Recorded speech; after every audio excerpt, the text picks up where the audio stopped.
cold silence drifted through the ancient corridors of Titan as a lone gray knight walked with slow, deliberate steps, his armored boots echoing like distant thunder. The walls around him were carved with names, thousands of them, etched into steel that had long forgotten the warmth of human hands.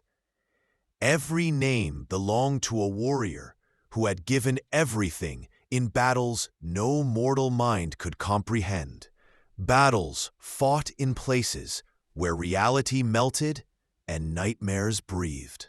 Flickering lights cast trembling shadows, and with every step he took, faint whispers rose from the darkness, like the dying breaths of ghosts who never truly passed on.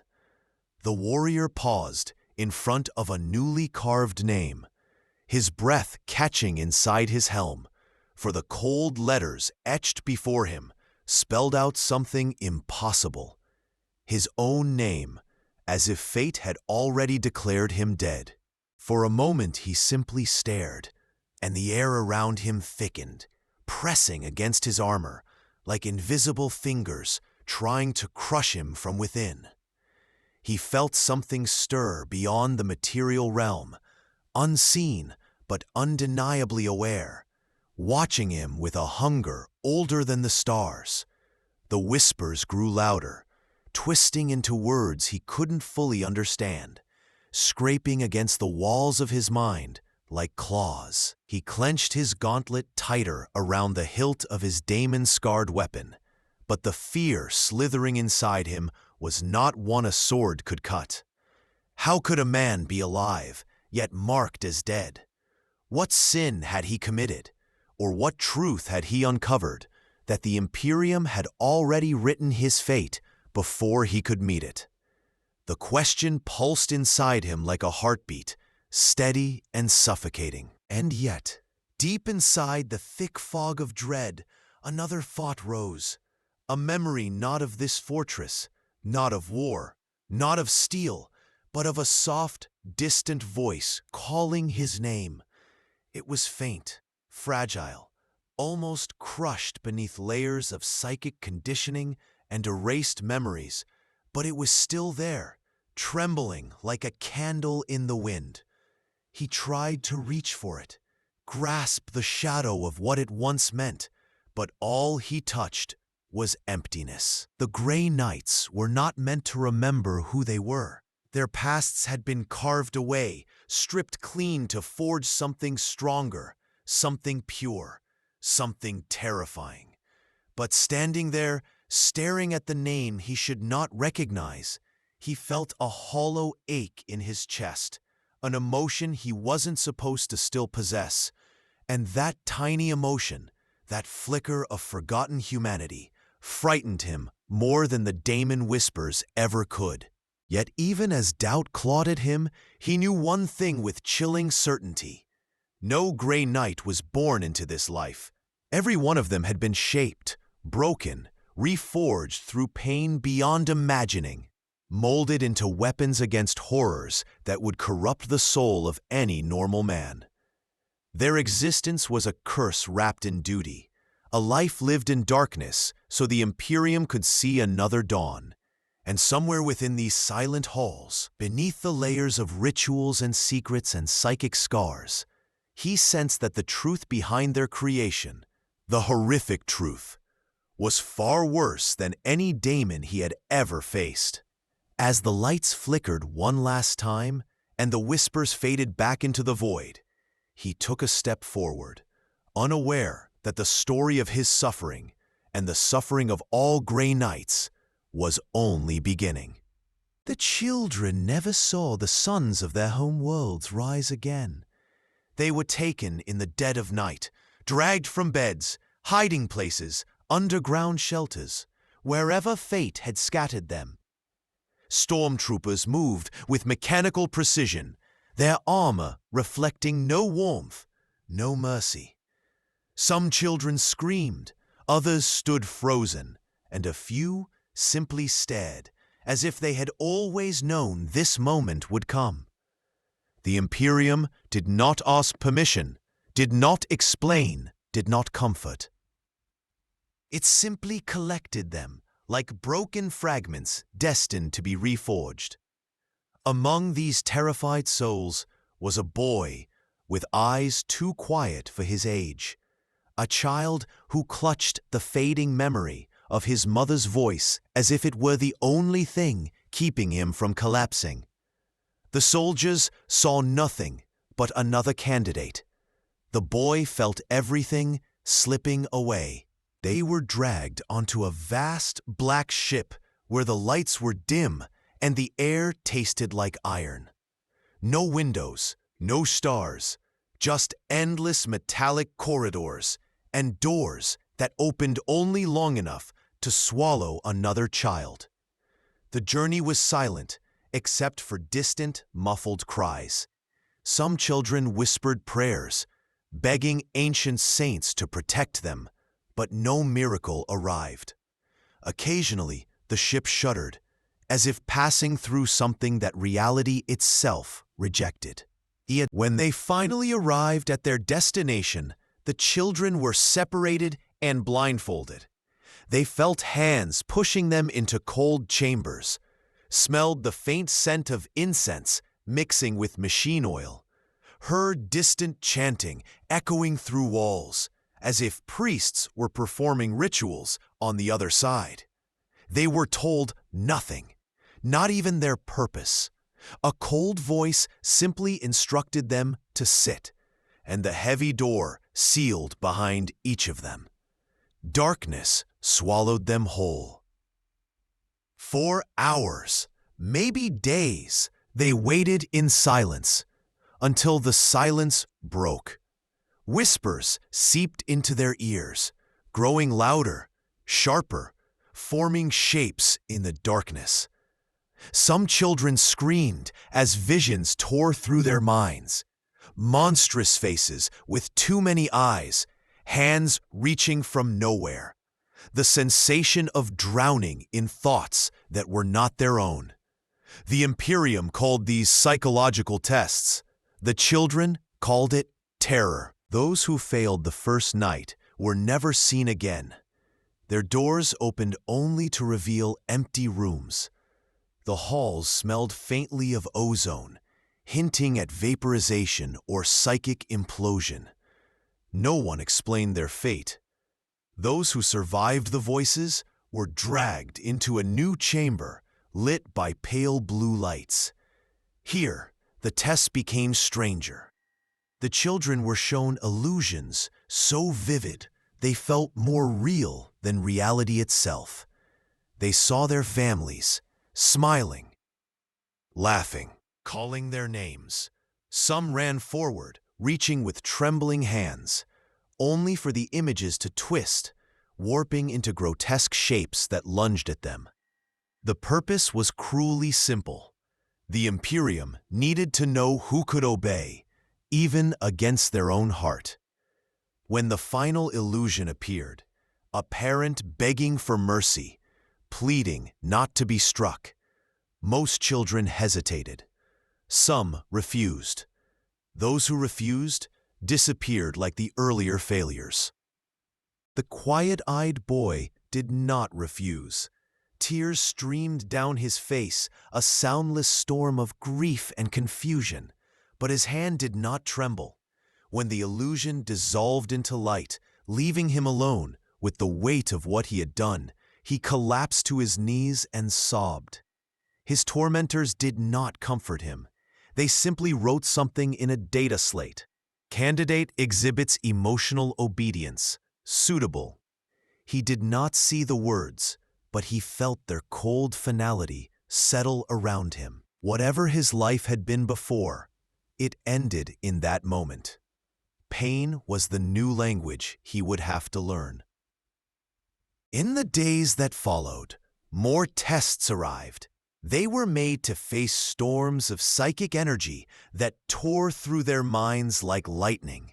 Some children went mad, clawing at their own faces, screaming until their voices broke. Others sat unmoving, their spirits already crushed. The boy fought to remain upright, but every wave of psychic force felt like drowning in thoughts that didn't belong to him. He felt whispers curling around his soul, promising safety, promising warmth if he only surrendered. But something deep inside him resisted, a stubborn ember that refused to be extinguished. That stubbornness saved him, though it also scarred him. He began hearing faint voices even when the tests were over, ghostly echoes of demonic murmurs brushing against the edges of his thoughts. One night, after surviving yet another round of psychic torture, the boy found himself sitting beside another child who had lasted almost as long as he had. The other child's eyes were hollow, his hands trembling uncontrollably. "Do you think we'll ever go home?" he whispered. The boy wanted to say yes, wanted to lie for comfort, but the truth pressed heavy on his chest. He had no answer. Before he could speak, a door opened and the trembling child was taken away. The boy never saw him again. The rooms felt colder after that. As the numbers dwindled, the instructors grew more interested in the survivors. They watched them closely, studying reactions, measuring fear. The final test was unlike the others. The children were brought into a room with no illusions, no psychic storms, no shadows to manipulate them. Instead, they faced a single figure, standing motionless in the center. A strange, masked psyker stepped forward, its voice sliding into their minds like a blade of ice. "You must choose," it whispered. "Submit your fear, or be consumed by it." The lights dimmed, and the psyker unleashed a wave of terror so pure it felt like death itself. Some children collapsed instantly. One tried to run and was cut down by a bolt of lightning that left nothing but ash. The boy felt something inside him crack, his last fragile memory of home, slipping from his grasp like smoke. But he refused to fall. He stood trembling, tears dripping onto the floor, but still standing. When the room brightened again, only a handful of children remained. The psyker walked past each of them, touching their foreheads lightly. Most flinched. When it reached the boy, it paused. "This one hears the warp and does not break," it murmured to the instructors. "He will be forged." The boy barely understood the words, but he recognized the tone, approval, and dread. Somehow, he had passed. Somehow, he had been chosen. But as they led him away to the next phase of his transformation, a cold realization grew inside him. He had survived the selection, but what came next would be worse than anything he had endured so far. The Imperium had taken him, tested him, broken him, yet this was only the beginning of his suffering. The true horror had not yet begun. The doors to the next chamber slid open with a hiss that felt like an exhale from some ancient beast, releasing a wave of cold air that carried the scent of metal, incense, and something far more unsettling: sterilized despair. The boy stepped inside with the others, but it already felt as though he had crossed into a place meant for the dead, not the living. Ranks of robed tech priests stood waiting, their faces half hidden behind jagged bionics, eyes glowing with mechanical reverence. Behind them, towering machines pulsed with eerie light, whispering in Bin-Harik tongues that sounded like prayers corrupted by electricity. One priest raised a hand, its fingers replaced by surgical tools that clicked and flexed like hungry mandibles.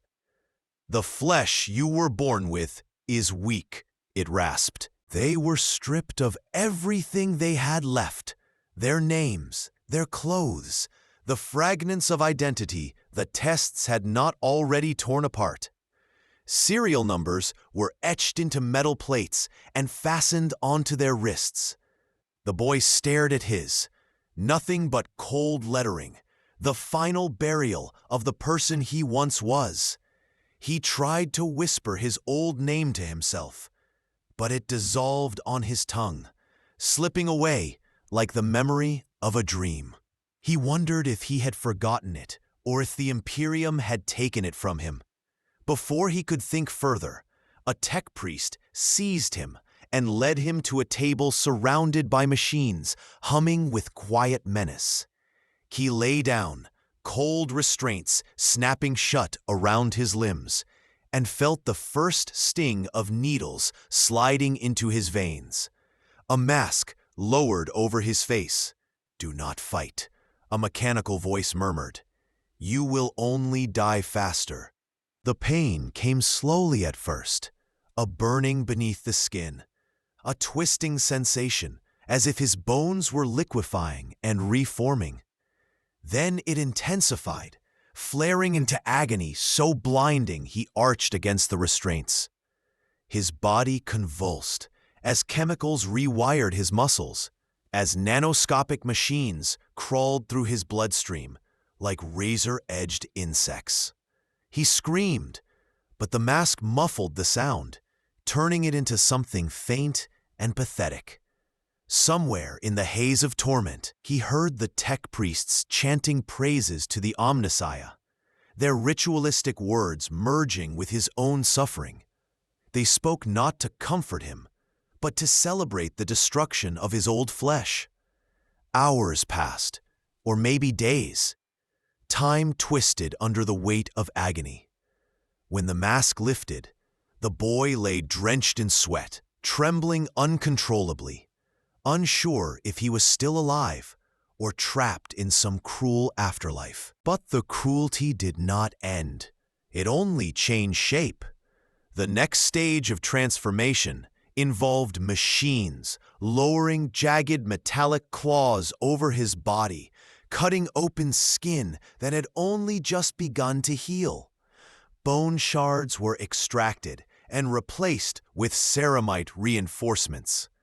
His spine was strengthened, ribs doubled, muscles layered with synthetic fibers that pulsed with unnatural energy. He felt every incision, every stitch, every violent intrusion into the body he no longer recognized. Some children screamed continuously until their voices broke. Others went silent, not because they endured it better, but because their minds retreated into a place too deep for pain to follow. A few simply died, their bodies rejecting the enhancements, their hearts failing under the stress. Their corpses were removed without ceremony, dragged away by servo arms like discarded parts. Each disappearance etched a deeper terror into the boy's heart. When the physical reconstruction finally ended, they were led, limping, drugged, barely conscious, into a dimly lit hall where psychers in obsidian robes waited. The air crackled with raw warp energy, sharp and electric, making the boy's skin crawl. The psychers studied the children with an unsettling calm, as though inspecting livestock. One of them, his eyes glowing with unnatural violet light, stepped forward. "Your bodies have been reforged," he said, his voice echoing as if spoken by many mouths. "Now we will test your souls." The boy felt the temperature drop, frost forming around the edges of the chamber. He instinctively knew this would be worse than the pain he had already endured.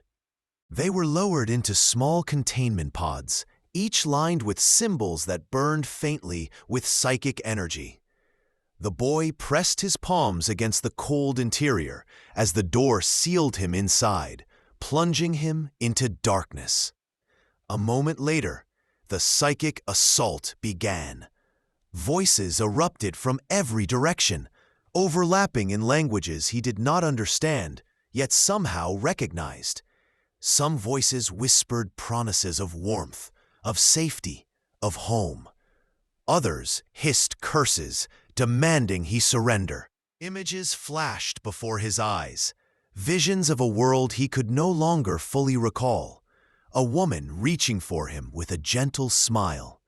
The sound of laughter echoing like music through a house bathed in light. He reached toward the memory instinctively, desperation clawing at his chest. But the vision shattered, twisting into a demonic face with needle teeth and empty eyes that stared straight into his soul. He stumbled back inside the pod, heart hammering so fast it felt like it might burst. The walls seemed to stretch and bend, the symbols pulsing brighter, feeding on his fear. The boy pressed his hands over his ears, even though the voices were inside him, clawing at the foundations of his sanity. His body shook violently as the warp tried to slip its tendrils into him, searching for a crack, a weakness, a moment of surrender. He was drowning in terror, barely holding on to the last shreds of his will. Then, from somewhere deep inside the maelstrom, he felt a single thought rise, quiet, fragile, but his. A refusal, a whisper of defiance against the storm. He clung to it desperately, gripping the memory of his mother's voice, even though he could no longer recall her face. Hours passed, or maybe seconds. Time twisted in the warp's grasp. One by one, the voices faded, retreating with frustrated shrieks. The pod door opened with a hiss, releasing a rush of cold air. The boy collapsed forward, gasping, barely conscious. He looked around and saw only a few children stepping out of their pods. Many doors remained sealed, never to open again. A psyker approached him, placing a hand on his shoulder. "You fought the warp," he murmured, "and it did not claim you. That makes you worthy." Worthy. The word felt hollow, as if it were a cruel joke whispered by fate. But the boy had no strength left to question it. In the days that followed, he felt changes within himself beyond the physical. His senses sharpened unnaturally. He saw shadows where none should exist. He felt emotions not entirely his own, brushing against the edges of his mind, lingering like stains. Each time he slept, when he was allowed to sleep, he dreamed of voices calling from far beyond reality, promising him power, begging for release. He woke in a cold sweat, unsure whether the dreams were memories, hallucinations, or the warp refusing to let him go. By the time the transformations ended, the boy could no longer distinguish where the old self ended and the new one began. His humanity had been carved away, layer by layer, until only the shape of a warrior remained, unfinished, but bound to a destiny he did not choose. And as he stood before the tech priests one final time, feeling the weight of his new, reforged body, he realized the truth. The Imperium had not saved him. It had reshaped him into a weapon. A weapon forged from pain, fear, and sacrifice. And the forging was far from over. The real horrors, the ones that would haunt him forever, were still waiting on Titan. The transports that carried the surviving initiates to Titan moved without sound, gliding through void black space as if trying not to draw the attention of things lurking beyond reality. The boy, now little more than a shell of who he had been, sat among the other survivors, each of them hollow-eyed and trembling from the ordeal of transformation. No one spoke. They didn't need to. The silence between them carried the truth.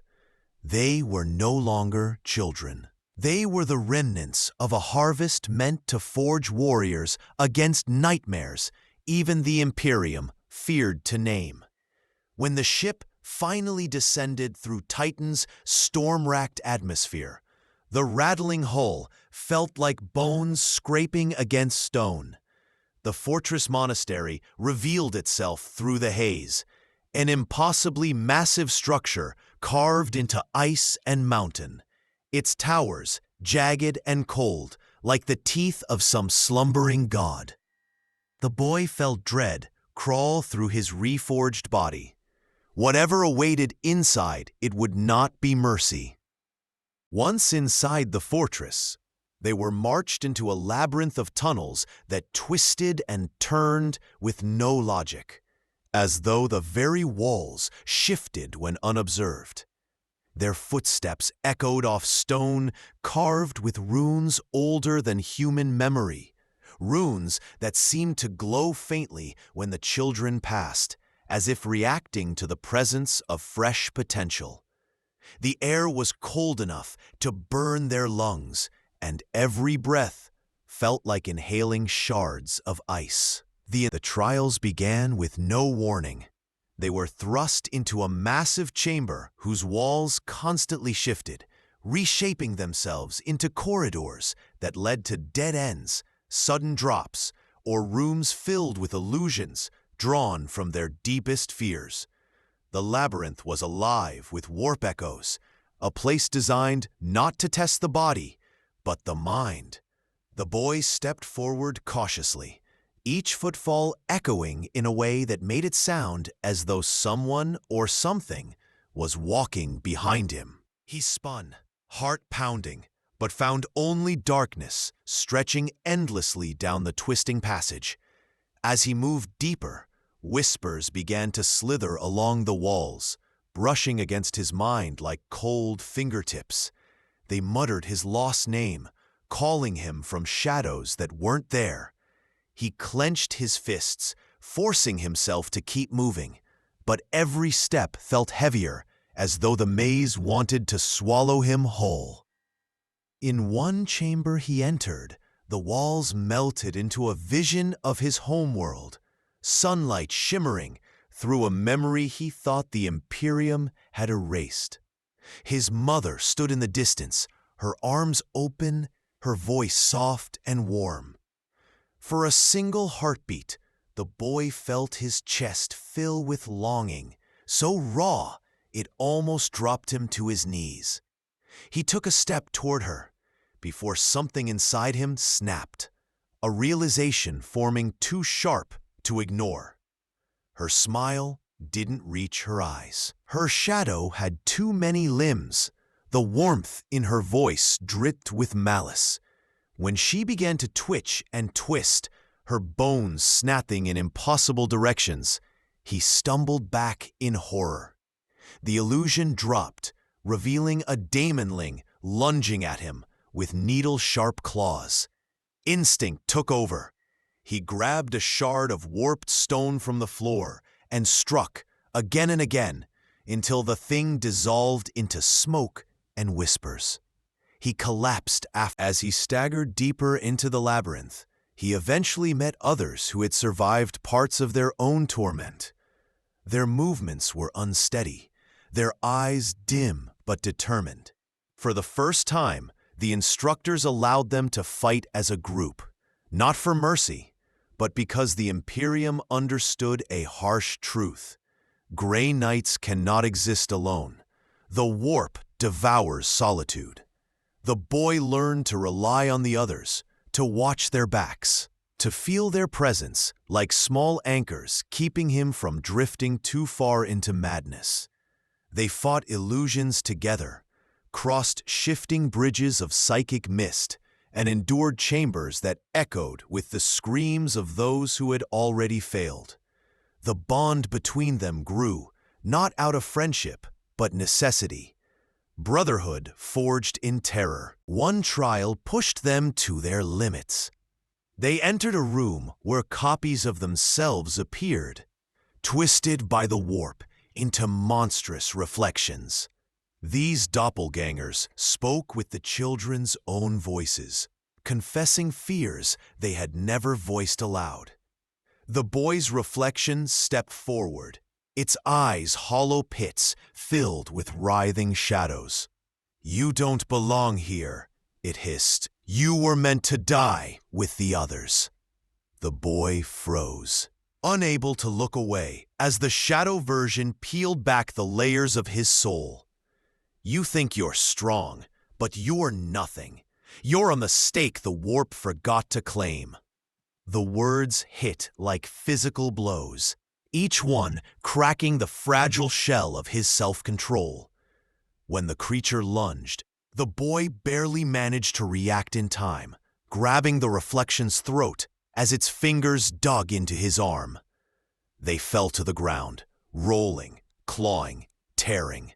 Only when he felt the creature's form ripple and dissolve did he realize he had been screaming the entire time. But the trial that marked him forever came near the end. The initiates were brought into a dark chamber where a shimmering pool of psychic energy reflected not their bodies, but their memories. They were told to kneel and sacrifice a memory of someone they loved, voluntarily. The instructors watched, silent and unmoving. The children hesitated. To give up even a fragment of their past felt like losing the last spark of who they were. One by one, they reached into the pool, offering what remained of their hearts. When the boy knelt, the water glowed with a soft, familiar light. He saw the blurred image of his mother, her voice, her touch, the faint memory he had clung to through every trial. His breath caught. He knew what the instructors expected. He also knew this was the last piece of his soul that still felt human. With trembling hands, he pressed his palms into the psychic water. The memory resisted at first, clinging to him as desperately as he clung to it. Then, with a soft, shattering sound, it dissolved into the pool, leaving him hollow. He gasped as the moment vanished from his mind, leaving only a phantom ache. The instructors nodded approvingly, but the boy barely noticed. A cold emptiness bloomed inside him, deep and suffocating. In giving up that memory, he felt as though he had given up the last part of himself that could feel warmth. He rose to his feet with deadened eyes, joining the others who had made the same sacrifice. Something fundamental had changed in all of them. They were no longer children shaped by pain. They were weapons shaped by loss. By the time the labyrinth trials ended, the boy felt as though weeks or months had passed. His body ached, his soul felt stretched thin, and his thoughts echoed in unfamiliar patterns. Yet he had survived. They all had. But the victory brought no joy, no relief. Because deep within the fortress walls, the instructors whispered of the next trial, the next horror, the next sacrifice demanded by their new destiny. And as the boy lay in the cold dormitory that night, his eyes open and unblinking, he finally understood one truth. The trials had not strengthened him. They had stripped him. Piece by piece, they were taking everything he ever was, until nothing remained but a vessel ready to be filled with the burden of a gray night. The daemon's screams still echoed in Hyperion's bones as he pushed deeper into the labyrinth. The air grew thicker, heavy with a metallic taste, as if the walls themselves bled. The glow of his armor's purity sigils flickered, dimming under the weight of the warp's pressure. Every step he took felt heavier, as though invisible hands clutched at his greaves, begging him to turn back. But he pushed forward, knowing there was no turning back for a gray knight, only victory or death.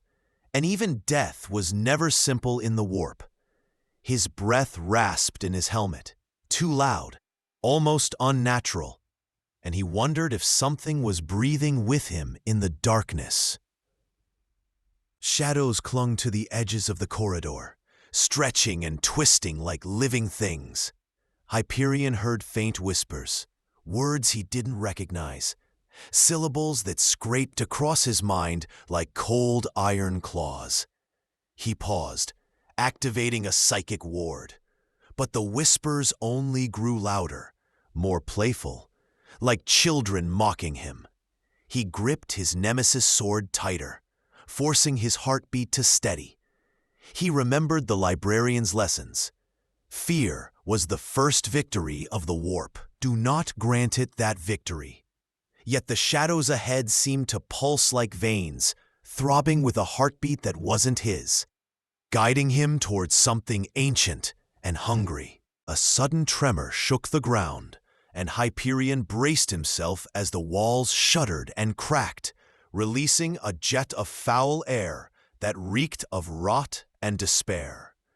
The corridor twisted violently, reshaping itself, sealing the path behind him as though the labyrinth intended to swallow him whole. He tried to ignore the feeling of being watched, but it pressed against his skull, invasive and cruel. A low growl rumbled through the chamber, vibrating through the metal of his armor. He raised his weapon, stepping forward with slow caution, each movement deliberate. This was no simple daemon. Something powerful lurked here, something older than the Imperium's darkest secrets. The growl grew into a roar that tore through the walls, and a monstrous shape lunged from the shadows. Its form was twisted, as if made from torn flesh and molten nightmare. Its eyes burned with sickly green fire, and its claws dragged across the floor, leaving behind deep gouges that sizzled with corrosive energy. Hyperion met its charge with a psychic blast, the force of it cracking the daemon's skull and sending it reeling backward. But the creature didn't fall. It only laughed, a wet gargling sound that seeped into Hyperion's thoughts.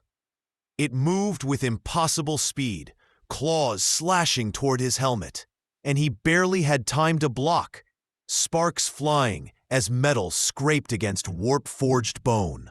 The daemon pinned him, its weight crushing, its breath hot with decay. Hyperion's wards flared, burning its flesh, and the creature shrieked as he forced his blade upward, slicing into its chest. Blood, if it could be called that, splattered across his visor, boiling as it touched the purity seals. Summoning every ounce of strength, he pushed the monster off and rose, his muscles screaming. The creature staggered, its body unraveling into smoke, its dying wail echoing long after it vanished. Hyperion stood panting, the echo of the daemon's presence still gnawing at his senses. He whispered a prayer, though he didn't know whether anyone could hear him here. The labyrinth grew darker. His armor's lights flickered, then died entirely, leaving him in a void so complete it felt physical. He forced his psychic senses outward, creating a faint silver glow around him, a fragile shield against the crushing darkness.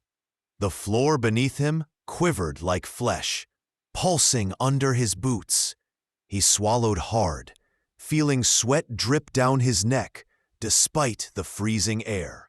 The warp was trying to break him, to peel away his sanity layer by layer. He felt old memories try to surface, faces he wasn't supposed to remember, voices from a past he no longer owned.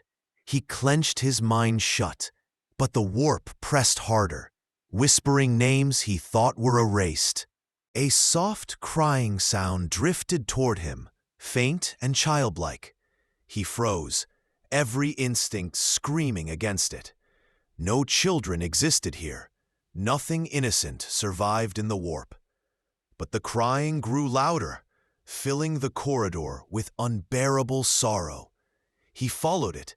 The training demanded he confront every deception head-on, and found a small shape curled in the corner. It was a boy, shivering, his clothes tattered. Hyperion's heart tightened painfully. Before the Grey Knights? Before the rituals, he too had once been a frightened child. Against his better judgment, he stepped closer. The boy lifted his head, tear-stained and trembling.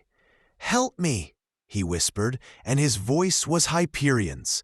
The same tone, the same pitch, the same fear. Hyperion staggered back, horror clawing through him.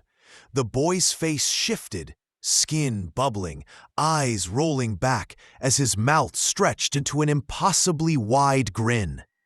It lunged, limbs twisting into blades, its body elongating into a shape no mortal child could ever hold. Hyperion reacted on instinct, slicing it in half with a single stroke as corrupted blood splattered across the walls like ink. The creature screeched, dissolving into smoke. He stood shaking, breath uneven. The warp had reached into the deepest fracture of his soul and weaponized it. His hands trembled around his sword, and for the first time, he felt truly vulnerable. But he pushed on, deeper into the labyrinth, toward the presence that had been calling him since the mission began. He could feel it now, vast, ancient, a pressure like a mountain crushing the air. The corridors widened into a colossal chamber where reality warped like liquid glass. Something stirred in the center, rising slowly, unfolding limbs as tall as cathedrals. Hyperion lifted his sword, whispering a final vow. This would be the battle no Grey Knight could walk away from. The chamber pulsed like a living heart, every beat sending tremors through the ground beneath Hyperion's boots. The air was thick with the scent of burning copper, each breath scraping like ash down his throat. The creature before him towered into the darkness, its true shape impossible to understand. Limbs folded into limbs, wings that were not wings stretched and twisted. Eyes blinked open across its shifting body like lanterns in a storm. Each eye that met Hyperion's gaze pulsed with hate, recognition, and hunger. His purity wards flickered weakly, the symbols etched into his armor, glowing like dying embers under the monster's presence. He had faced daemons before, but nothing of this scale, nothing this ancient. This was not a creature of the warp. This was a catastrophe given flesh. The monster spoke without a mouth, its voice vibrating inside Hyperion's skull until his vision blurred. Child of Titan, forged from agony, sculpted in lies, do you know what you truly are? The question carved through his thoughts like a red-hot blade. He raised his sword, trying to drown the voice beneath the hum of psychic power. But the daemon's laughter ripped through him, shaking loose old memories. Faces, flashes of childhood warmth, a woman's voice calling his name. He felt them surge upward like a flood breaking its dam. The memories the Grey Knights had erased to make him pure. His hand trembled, the past burning through his defenses. He fought to hold on to the present, to the mission, to the oath. The creature leaned forward, bones crackling, its many eyes swirling with distorted reflections of Hyperion's face. Each reflection showed a different version of him, laughing, crying, begging, broken. Reality itself bent around the creature, warping the ground into a spiraling pattern of bone and rusted metal. Hyperion felt his sanity fray at the edges, like parchment burning from the corners inward. He forced psychic energy into his blade until it glowed with silver flame, casting light across the chamber.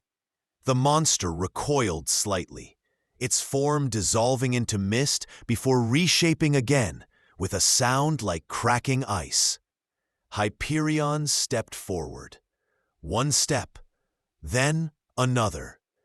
His legs felt like stone, but his oath drove him onward. The daemon unfurled a massive arm, its claws long enough to shatter tanks, and swung with a force that shattered the air. Hyperion dodged, barely, the claws grazing his pauldron and carving deep smoking lines across the ceramite. The impact hurled him to the ground. His ribs screamed in protest as he rose, blocking the second strike with his blade, sparks erupting as warp-forged talons clashed with his weapon. The monster roared, its voice shaking the chamber, causing stalactites of bone to fall from the ceiling.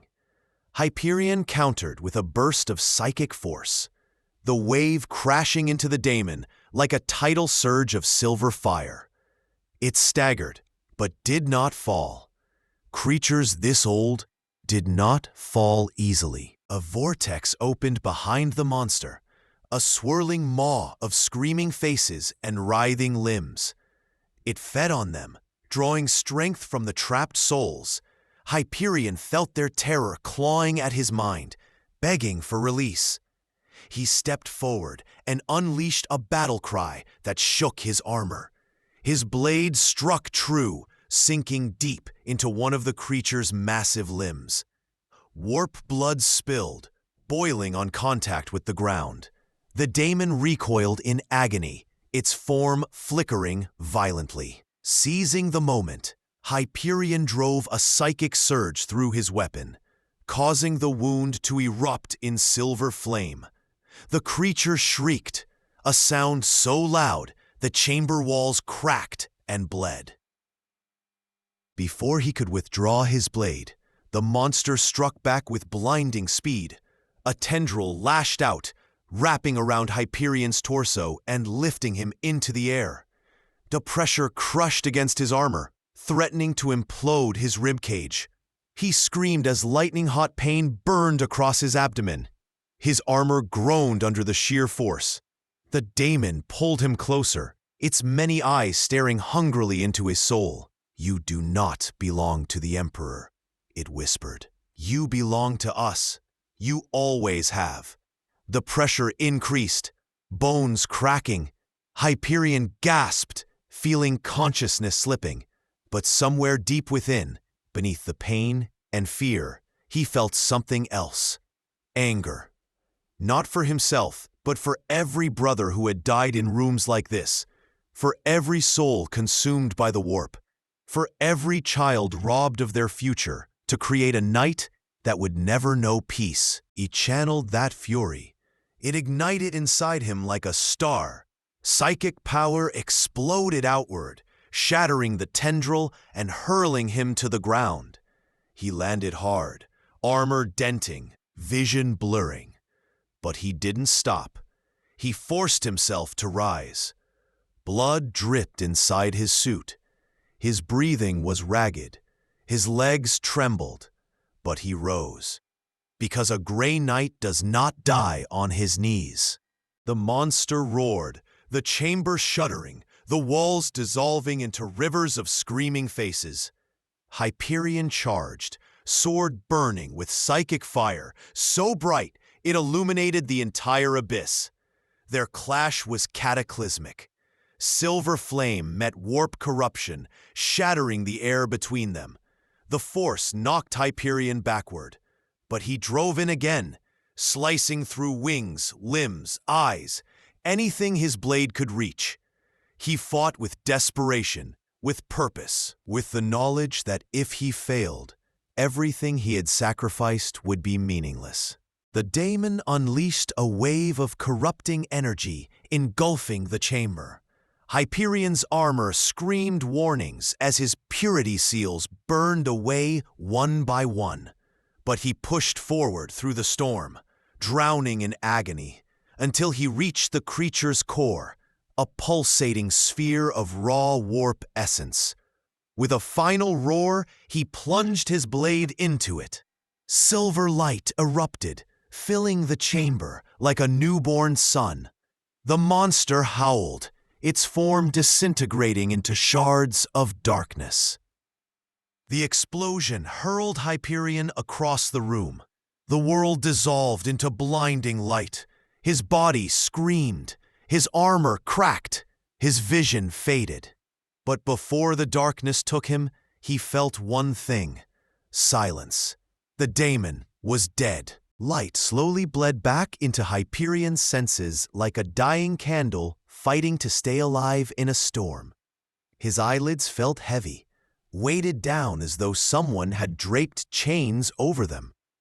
When he finally forced them open, the world swam in fractured colors, the warp shimmering around him like a broken mirror. He lay on a surface that pulsed faintly, flesh, not stone, and each beat sent dull vibrations up his spine. Something warm trickled down the inside of his armor. He didn't need diagnostics to know it was his own blood. Every bone in his body ached, as though he had been torn apart and stitched back together wrong. But he was alive. Barely.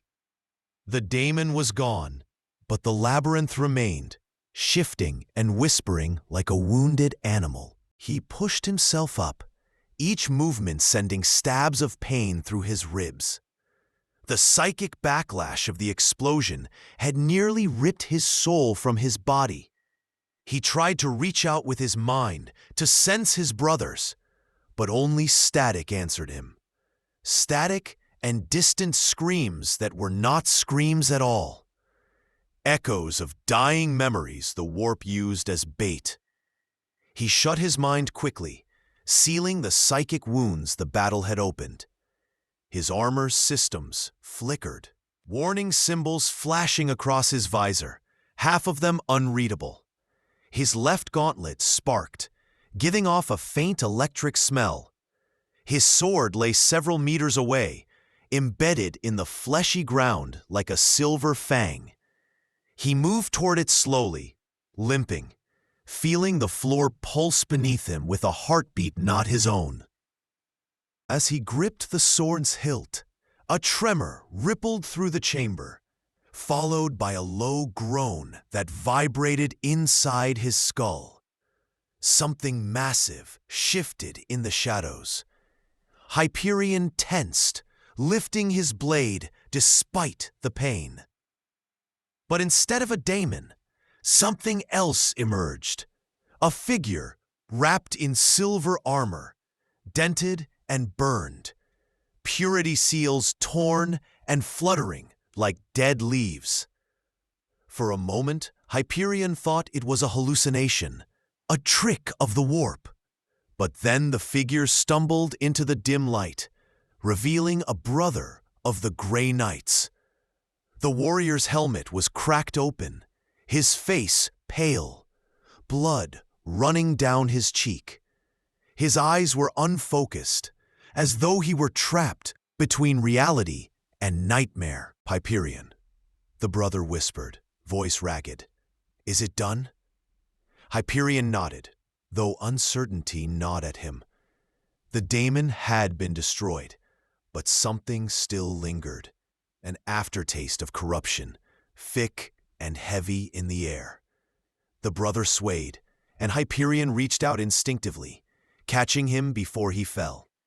The warrior's body was limp, too light for one of Titan's sons. Hyperion eased him down, his heart sinking as he felt the life slipping from the man's veins. No amount of training, no purity indoctrination, could ever make watching a brother die easy. The brother coughed weakly, a thin trail of blood escaping his lips. We were scattered. The labyrinth, it broke us apart. His eyes darted around, fear flickering. It's alive, Hyperion. The whole structure, it's feeding on us. Hyperion felt a chill crawl down his spine. The walls had always moved unnaturally, but feeding implied something far worse, something the Inquisition had not foreseen. The brother gripped Hyperion's arm suddenly, strength born of desperation. "You must leave. The portal, the daemon's death weakened it, but it will not last." His voice cracked. "Go. You must warn Titan." Before Hyperion could respond, the brother's breath hitched, then stilled. His hand slipped from Hyperion's armor, falling limp against the pulsing ground. Hyperion bowed his head, whispering a prayer for the fallen. Another name to carry, another weight carved into his soul. He forced himself to rise, though exhaustion dragged at him like chains. He turned toward the far end of the chamber, where a faint flicker of light shimmered like a dying star, the portal his brother had mentioned. His steps were slow but steady, each one a battle against the warp's suffocating pressure. But the labyrinth did not intend to let him leave. As he approached the portal, the walls convulsed violently, erupting into tendrils of flesh and bone. They lunged toward him with ravenous hunger, snapping like jaws. Hyperion slashed through them, psychic fire trailing behind his blade. But for every tendril he severed, two more grew. The chamber shook, the floor splitting open to reveal a churning mass of warped faces screaming in silent agony. Their mouths reached upward, trying to pull him down. He leapt across cracks, his body protesting with every movement. The portal flickered again, dimming as if losing strength. A colossal tendril burst from the ceiling, slamming into the ground inches from him. The impact sent him flying, crashing into a wall of pulsating flesh. Pain exploded across his side, and he tasted blood. The wall gripped him, trying to absorb him into its living mass. He roared, channeling the last reserves of his psychic strength, sending a blast of silver energy outward. The wall recoiled, melting into liquefied darkness. Hyperion pushed himself free, staggering toward the portal as the entire chamber began collapsing inward, as though the labyrinth were dying or being reborn. The portal was shrinking, its edges curling like burnt paper. Hyperion reached it just as a massive shadow rose behind him. A final remnant of the daemon's essence, a shapeless horror formed entirely of hatred and spite. It surged forward, tendrils reaching for him, screaming in a voice that could shatter minds. Hyperion didn't look back. He threw himself into the collapsing portal, psychic wards flaring to shield him from the creature's grasp. Warp light swallowed him, ripping at his senses. And then, with a sound like 100 worlds imploding, the portal snapped shut. Hyperion fell, landing hard on cold stone. Real stone. Real air. The nightmare was gone. He lay on the floor, gasping, the silence of reality overwhelming. But as he slowly sat up, he realized something chilling. The warp had not let him go entirely. Something inside him was different. Something had followed. Hyperion sat in the cold silence of the real world, but nothing felt real anymore. The stone beneath him was still, unmoving, yet his mind felt as though it were suspended between two realities, one of flesh and one of nightmare. His breaths came in ragged, uneven gasps, fogging the air inside his cracked helmet. Every instinct screamed at him to rise, to report, to move, but his limbs refused him. The marks of the warp clung to him like invisible chains. Whispering behind his thoughts, nestled somewhere deep where he could not reach, he gripped the ground tightly, feeling the roughness scrape his gauntlets, grounding him in the physical world. But even that faint comfort wavered like a candle in a storm. Slowly, Hyperion pushed himself to his feet, the weight of his armor doubled by exhaustion. The air on this side of the portal felt thin, almost fragile, as if reality itself feared him. He glanced around. He was in the ruins of an Imperial outpost, long abandoned, its walls cracked, its halls echoing with ghosts of battles forgotten. The sky outside flickered with lightning, a storm raging across the landscape. The portal had collapsed behind him, leaving only a scorch mark carved into the stone like a wound. He stared at it, knowing that the thing on the other side, the abomination he had slain, was gone. But that did not bring him peace. Something far colder sat in his chest, pulsing in rhythms that did not belong to him. He stumbled through the broken corridor, each step echoing too loudly in his ears. The silence of the real world was suffocating. In the warp, every moment had been alive with screams, whispers, psychic pressure. Here, everything felt too quiet, too empty. His mind drifted, unmoored, and he clenched his fists hard enough for servos to whine. He tried to reach for a psychic ward out of instinct, but the moment he extended his mind, a jolt of pain shot through his skull. Sharp and electric, he gasped, dropping to one knee. Something had answered him, not from the outside, but from within. A faint whisper formed behind his thoughts, soft and cold. "We are not done, Hyperion." His blood turned to ice.